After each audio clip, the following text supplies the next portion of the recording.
My name is Lana. My practice is yoga, meditation, mindfulness, and just moment to moment awareness.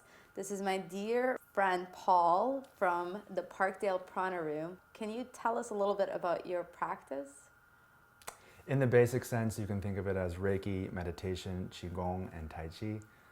But I use those labels because I have to, I guess, on the internet, but I don't like any of those words, and I don't consider myself, repping that concept. I like to think of myself as working towards becoming a better human, and those labels are quite limiting. Totally. I hope one day just to get rid of that shit and just be like, What should we I'm call Paul. it? I don't know, I don't care, it doesn't matter. Call me what you want to call me, but I do Reiki, and it's like, that's what Reiki is. I'm like, that's not what I do. I know. Right? So it's very frustrating. Totally. But yeah, whatever. Becoming a better human, that's what I think of it as. Yes. Our practice is based around being better humans, being better towards ourselves, and also being better towards others. Paul, I'm just going to call you Paul from now on. That was the request. The reason why I'm interviewing my friend Paul is because he is a bit of a badass, and he has this really beautiful way that he teaches in Toronto, in Parkdale. And what I really like about his approach is that it's very, very real. So I wanted to ask him a few more questions about some things which might be a little bit R-rated. Some of those things are things that you and I have talked about before. For example, what are your thoughts around wise use of sexual energy, and how does that relate to your practice? That's a first. This is good. This is all very much my opinion, and I think that's important to state because tradition kind of doesn't address this particularly. A lot of what I used to practice in terms of the Neigong, or what they call the Jujigong, which is internal alchemy, had its basis in honing, capturing sexual energy before you emitted, and then you use that to recycle, use it to become stronger and more refined in terms of your circulation, as a basis of just becoming and creating a better constitution. So it is fundamental to everything. So the sexual energy is something to embrace, something to explore, but also something to be highly responsible with, as well as not waste it. I think for sure, not wasting it seems like a really good It thing. speaks more in terms of what they refer to as Jing in Chinese, which is essence. So sexual energy is essence. There is sex involved with that, but not like sex. Yeah. Essence, in terms of your seed and your constitution and your power. This is exciting because most of us think, okay, this is where I was born with, these are the people I was born to, these are the legs I've got, this is the best I can do.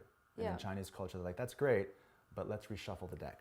Totally. And now, in terms of even some scientific worlds, biology, Bruce Lipton, for example, is coming around going, hey, we're not our genes. We can change this. Totally. But it's all based in how you use sexual energy and how you see it. For and sure. so most of us are going to abuse it or be ashamed of it and thus suppress it. And I think embracing it, responsibly so, is the answer. Yeah, I think the reason why I'm curious about that is in the sense that I think that there is something interesting about, first of all, being aware of the sexual energy and not leaking it, really, and being as a female teacher, I do my best, to stay covered and to teach in a certain way that doesn't invite that.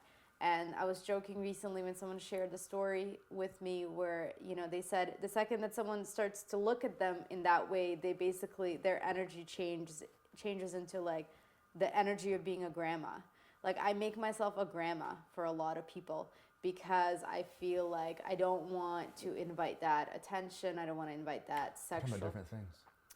Are we? Go ahead. This is good. Keep going. Okay, so I was thinking about the sexual, and also as a woman in the city, I am very particular. I don't just go around sleeping with people. And Toronto is one of those cities where people are dating a lot. They're sleeping with a lot of people, and sex is not really that big of a deal anymore. Right. And so I was just wondering about your thoughts on some of those things, and That's interesting, and everyone's a little bit different because we're all built a bit differently. I'm on record a highly sexual person, and that is that's not news to people that know me. yeah, I'm very flirty, I'm very touchy-feely, I'm very passionate, I ooze this kind of tone. It's always how I've been, and when I suppressed that shit when I was young based on my Catholic upbringing or based on becoming or being called a whore or whatever the fuck I was called, whatever the hell was interpreted, it killed a part of me.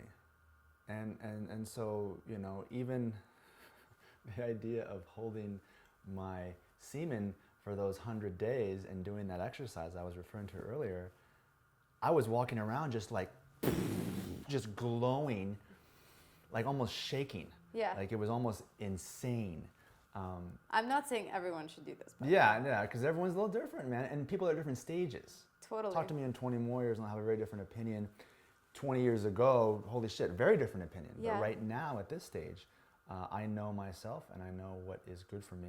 That's important. So I guess what I would try to say is understanding what you are in terms of sexuality and using it to your advantage, not to your detriment, I think is very important. But that's as vague as fuck. Totally. And everyone's very different with that. Totally. Right. How do you hold boundaries, you know, like, and I mean this very honestly, like as an attractive man that's also a teacher, and also, you know, you're married, you're not available. I'm sure people come to you, they have problems, you work with them for a while, they feel your support, your care, and when we feel that, we tend to, like, I've gotten definitely attached. It blurs the lines. It blurs the lines, right? Right. When intimacy is shown between two people. Right. No, you're absolutely right. I am of the mindset that I believe the intimacy, it's a shame that intimacy is not normalized. Yeah. It's a shame that intimacy is associated with sex. Totally. And so day one you meet me, you see what I am. There's no hidden aspects of that. It's a very well known, my position. That being said, guy or girl, we're gonna get intimate as fuck. Yeah. And that level of understanding is right there. And so that's the magic. I mean, that's why I like what I do. I'm able to be intimate with people and doesn't get weird. And that's such a strange thing for most people. For sure. And you know, first day people come in and they're shaking and they're nervous and they got me and I'm just kind of like, hey, what's going on, or what do you want to do with this, or whatever. Once you get over that shit, it's gorgeous. Totally. But it is, you know, for sure, a problem for some. For sure. If that answers your question. It does a little bit.